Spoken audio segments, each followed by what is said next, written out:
जोधा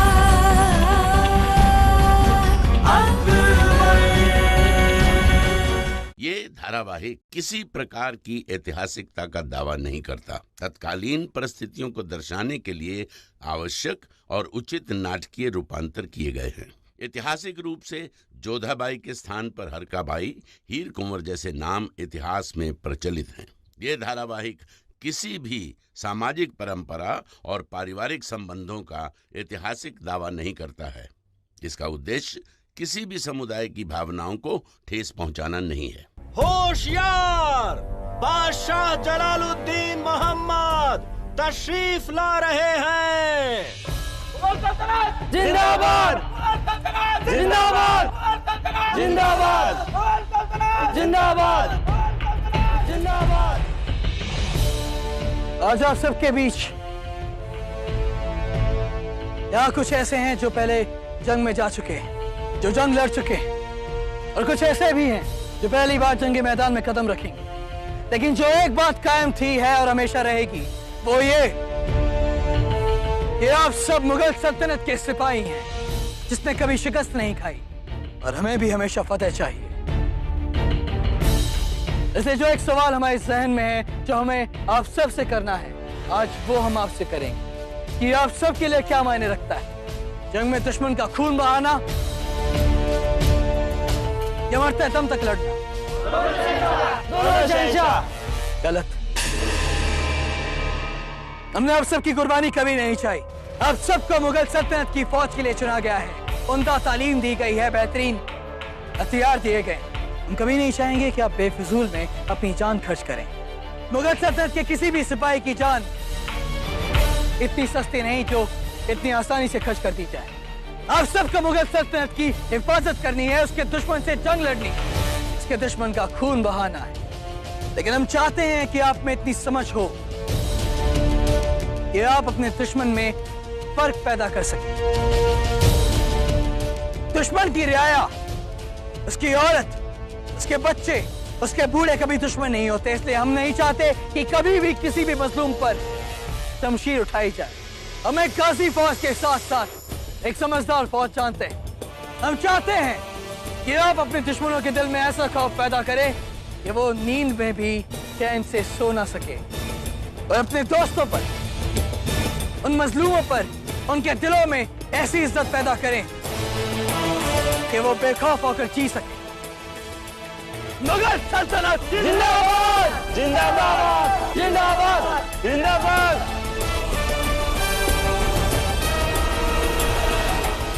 बहुत खूब जला, एक सच्चे और काबिल शहंशाह की तरह बात की है आज आपने। ये जरूरी भी है बड़ी अम्मी, समय समय पर घोड़े की लगाम खींचनी चाहिए, नहीं तो उसे मुकालता हो जाता है कि इसके ऊपर कोई सवार नहीं। बड़ी अम्मी, जब सुबह सुबह हम रहीम के साथ पतंग उड़ा रहे थे तब हमें एक बात महसूस हुई कि पतंग उड़ाते वक्त उसकी डोर हाथों में होने के साथ साथ नजर उस पर होनी चाहिए, क्योंकि अगर नजर हटी तो कब उसे कौन काट ले जाएगा पता भी नहीं चलेगा।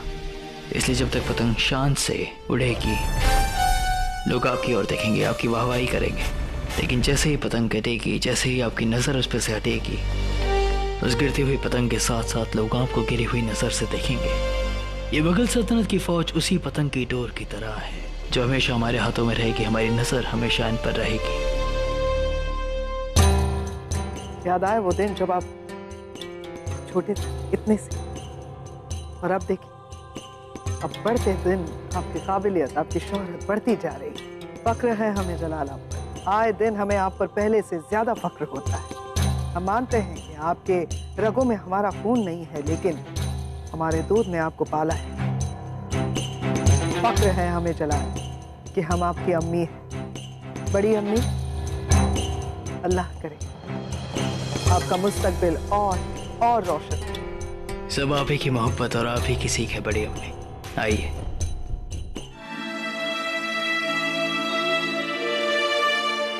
प्रणाम अम्मी जान। जीती रहो, आओ बैठो।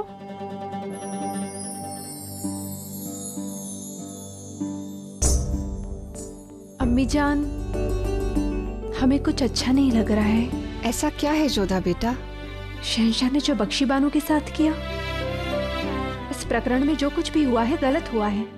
केवल संबंध टूटे हैं, वो अनमोल संबंध जो मनुष्य के जीवन में बहुत आवश्यक है। अब इन बातों का कोई मतलब नहीं है बेटा।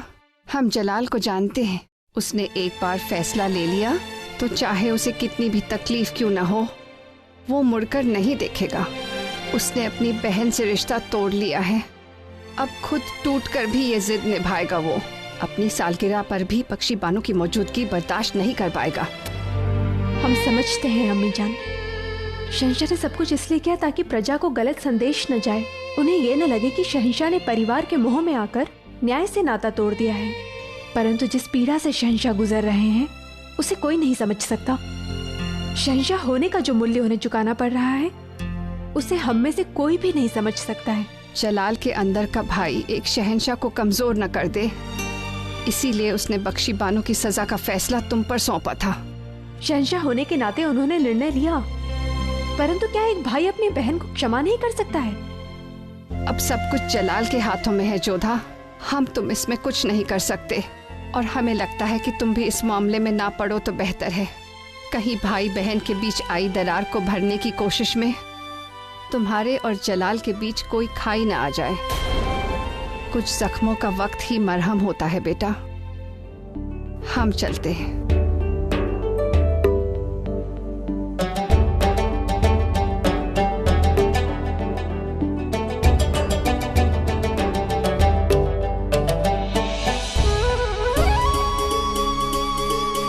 हर बात समय पर नहीं छोड़ी जा सकती है अम्मी जान। कभी कभी मनुष्य को स्वयं प्रयास करना पड़ता है और शहंशाह भी मनुष्य है, पर मनुष्य कभी भी स्वयं अपने आप से नहीं जीत सकता। शहंशाह के मन के इस युद्ध से उन्हें मुक्ति दिलानी ही होगी। कुछ तो करना होगा।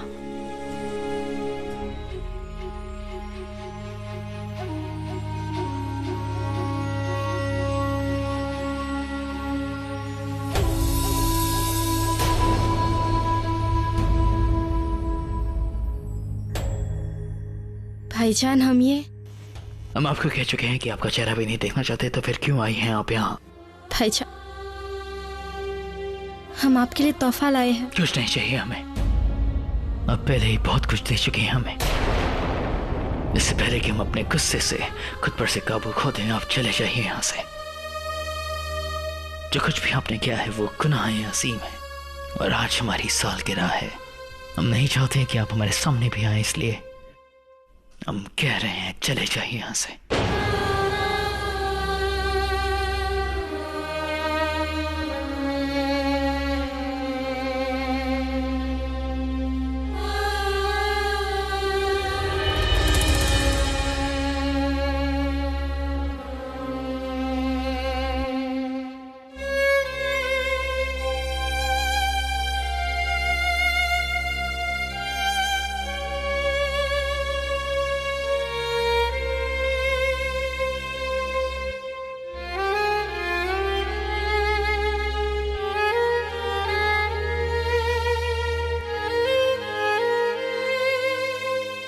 क्षमा चाहते हैं शहंशाह।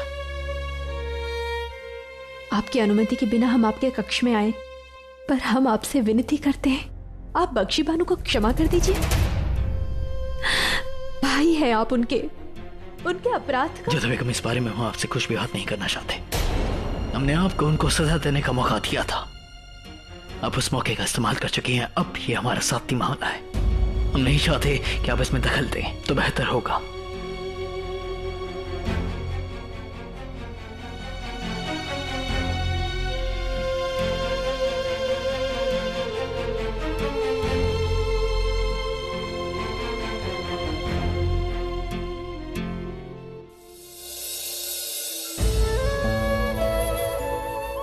हमने कहा ना जोधा बेगम, ये हमारा जाती मामला है। हम इस मामले में आपका दखल नहीं चाहते। शहंशाह, अपराध के लिए अपराधी को दंड मिलना चाहिए। यदि किसी और को इससे पीड़ा हो तो वो दंड उचित नहीं है, न्याय ठीक से नहीं हुआ है। बख्शी बानो से नाता तोड़कर आप न केवल उनसे क्रोधित हैं, बल्कि अपने आप से क्रोधित हैं।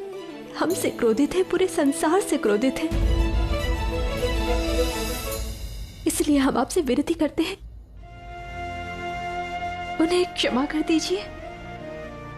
क्षमा करना बहुत बड़ी वीरता की बात होती है शहंशाह।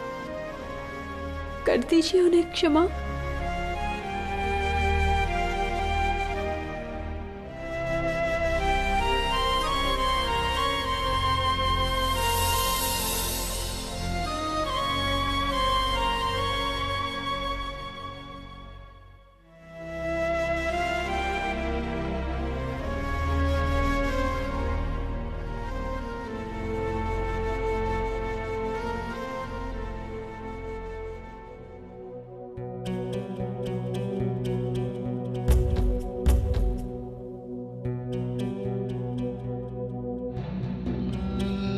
हर साल हमारा जन्मदिन आता था, महल में जश्न होते थे, और उस साल का जन्मदिन जिंदगी भर के लिए ना भूली जा सकने वाली याद की मोहर लगा गया था।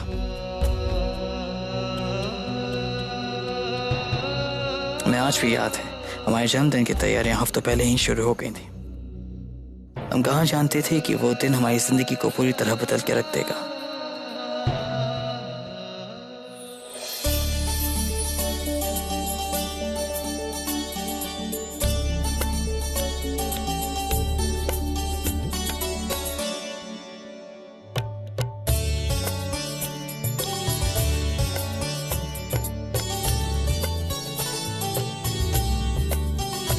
सारे मेहमान आगरा में तशरीफ ला चुके हैं और शहंशाह के जन्मदिन की सारी तैयारियां मुकम्मल हो चुकी हैं। आज का जश्न हर जश्न से बड़ा है। शहंशाह की सालगिरह है, हर चीज बड़ी होनी चाहिए, हर चीज। और हाँ, एक बात और, शहंशाह को खाना परोसने से पहले आज हम खुद चखेंगे। जाइए ले आइए। दुश्मन इसी मौके के इंतजार में रहते हैं, इसी दिन की ताक में रहते हैं ताकि हमला कर सके। सब सिपाहियों को आगाह कर दो कि होशियार रहे, मुस्तैदी से तैनात रहे। कोई भी गुस्ताखी, कोई भी गलती बर्दाश्त नहीं की जाएगी।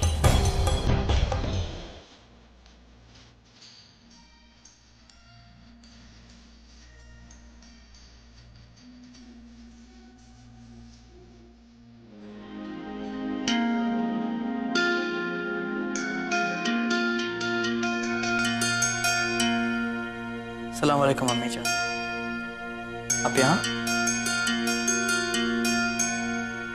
जीते रहो जलाल, खुदा तुम्हारी उम्र 1000 साल करे। सालगिरह मुबारक हो जलाल।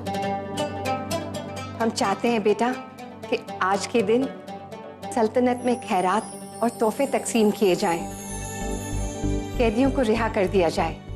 आपके हुक्म की तामील होगी अम्मी जान।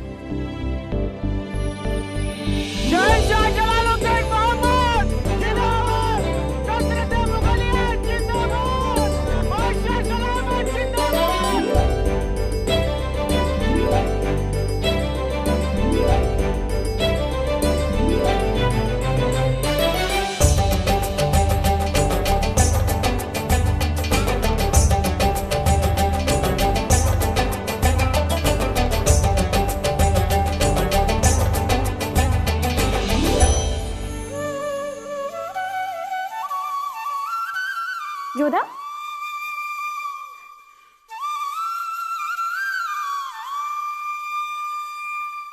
पता है जोधा, सारे महल में शहंशाह के जन्मदिन के उत्सव का वातावरण है। रसोई घर में पकवान बन रहे हैं, अतिथियों का आगमन हो चुका है, सब और तैयारियां हो रही है। सबको यही सोच रहा है कि शहंशाह को प्रसन्न कैसे किया जाए। मोती, धनिक इनको तो देख। कान्हा की मूर्ति? मूर्ति नहीं, ये बांसुरी और मोरपंख जो शहंशाह ने हमारे जन्मदिन पर हमें भेंट में दिए थे। सबसे अधिक उन्होंने हम पर विश्वास किया और सबके सामने हमारा मान भी रखा। मोती, हम कब से सोच रहे हैं कि शहंशाह के जन्मदिन पर हम उन्हें कोई ऐसी भेंट दें जो जीवन भर उन्हें स्मरण रहे, पर हम समझ ही नहीं पा रहे हैं कि ऐसा क्या दें। सब कुछ तो है उनके पास, सर्व साधन, सर्व शक्ति। महामंगा जी और रुकैया बेगम भी उन्हें कोई न कोई अनमोल भेंट ही देंगे। रियासत के सभी राजाओं और कई सारे सूबेदार भी उन्हें बहुत सारी भेंटें देंगे। ऐसे में हम उन्हें ऐसा क्या दें जो उन्हें जीवन भर स्मरण रहे। परंतु जोधा, कुछ तो देना ही होगा ना। और हम चाहते हैं कि हमारी सखी ऐसी भेंट दे जो सबसे अमूल्य हो, सबसे हटकर। अब हमारी बुद्धि तो छोटी है जोधा, तुम ही कुछ सोचो ना।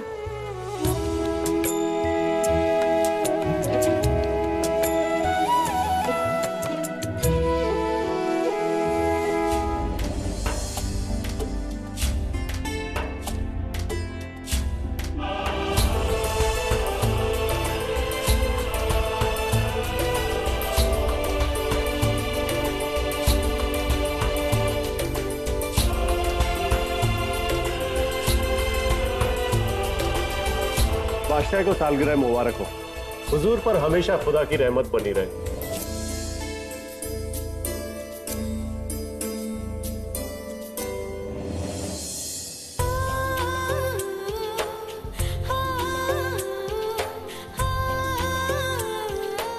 जन्मदिन बहुत बहुत मुबारक हो जलाल। शुक्रिया। हर साल की तरह तुम हमारा जन्मदिन नहीं बोली और हम अपनी रस्म नहीं बोले। हम सबसे पहले तुम्हारे पास आए रुके। तुमने हमें मुबारकबाद तो दे दी, बताइए हमारा तोहफा कहाँ है? तोहफा लाने में हमने बहुत मेहनत की है, तो उसे पाने में आपको भी थोड़ी जहमत करनी होगी शहंशाह। क्या करना होगा हमें? वही जो आपको बेहद पसंद है, पहेलियाँ बूझनी होगी। और कुछ पहेलियाँ बूझने के बाद आप तोहफे तक पहुँच जाएंगे। हर एक पहेली आपको एक सीढ़ी ऊपर ले जाएगी। सीधे सीधे हमें तोहफा क्यों नहीं दे देती? क्योंकि मेहनत करने के बाद तोहफा मिलने की जो खुशी होगी वो बेहद ही कीमती होगी। चलिए हम आपके लिए ये खेल थोड़ा आसान कर देते हैं। हर पहेली आपको अपने अजीज तक ले जाएगी और उसके पास होगी अगली पहेली, और आखिर में रहीम आपको आखिरी पायदान तक ले जाएंगे। हमें लगता है कि तोहफा बेहद ही खास है। ठीक है, बताइए हमारी पहली पहेली। ठीक है, तो सुनिए। जाइए ढूंढिए उनको जिसने दी जिंदगी आपको, अगली पहेली वहीं से मिलेगी जनाब को। जिसने हमें जिंदगी दी है, मतलब हमारी अम्मी जान मलिका आजम, तो पहला रास्ता हमें उनसे मिलेगा। ठीक है रुकैया, हम जाते हैं और अपना तोहफा लाने के बाद शुक्रिया अदा करने आपके पास आते हैं। वैसे तोहफा देने का ये अंदाज हमें बेहद अच्छा लगा।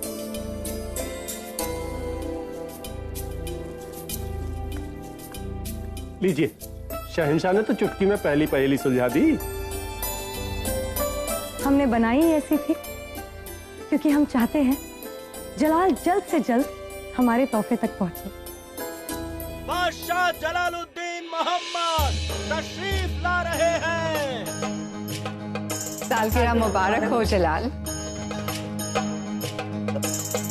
आप ऐसा ना करें शहंशाह, आप हमारे बादशाह हैं, हमें सलाम ना कीजिए।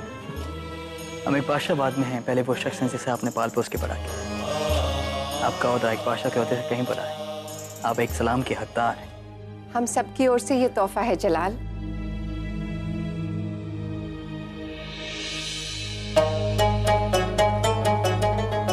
खुदा तुम्हें बहुत उम्दा इंसान बनाए।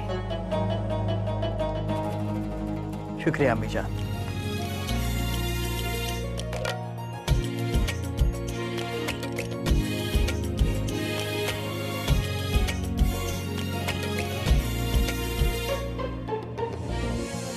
शुक्रिया सलीमा बेगम, हमने आपका तोहफा कबूल किया।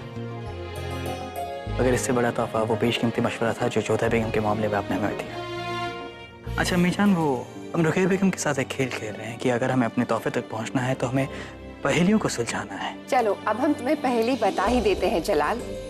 दूसरी पहेली का इशारा उसकी ओर है जिसे आप सब कुछ मानते हैं। खून का न सही, दिल का वो रिश्ता आप सबसे ऊपर मानते हैं। उसी की वजह से पहुंचेंगे आप अगले पायदान तक। हम समझ गए अम्मी जान, इजाजत दीजिए। जिसे हम सबसे ऊपर मानते हैं वो आपके अलावा और कौन हो सकता है बड़ी अम्मी? जन्मदिन मुबारक हो जलाल। आप इस आलम के सबसे बड़े शहंशाह बने। सारी दुनिया आपके परचम के नीचे हो। सालगिरह मुबारक हो आपको। अल्लाह आपके दिल से निकली हुई दुआ को जरूर कबूल करेगा। हाँ, और एक बात, वो क्या था रेशम? हाँ, खेलो दौड़ो पकड़ो पूछो, बेगम रुकैया का तोहफा पूछो। ये कैसी पहेली है बड़ी अम्मी? खेलो दौड़ो पकड़ो पूछो पूछो बेगम रुकैया की पहेली बूझूं। जलाल थोड़े मुश्किल में लग रहे हैं। माफ कीजिएगा जलाल, हम इसमें आपकी कोई मदद नहीं कर सकते क्योंकि हमें आपको पहेली बताने की इजाजत है, पहेली समझाने की इजाजत नहीं। खेलो, दौड़ो, पकड़ो, पूछो, इस उम्र में खेलना कूदना तो समझ गए बड़ी अम्मी। शहंशाह को सालगिरह मुबारक हो। शुक्रिया। अगली पहली नीम का पेड़, अगली पहली नीम का पेड़, अगली पहली नीम का पेड़।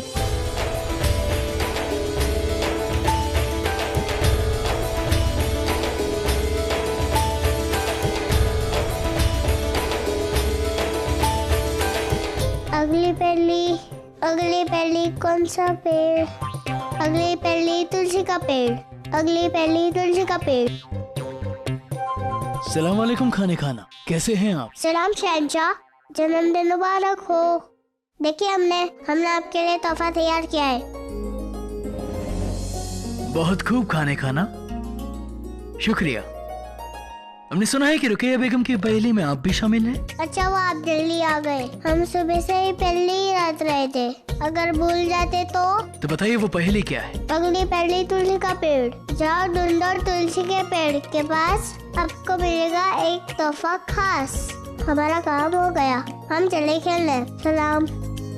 भागो, दौड़ो, पकड़ो, ये कैसी पहेली बनाई है रुकैया बेगम ने? तुलसी का पेड़।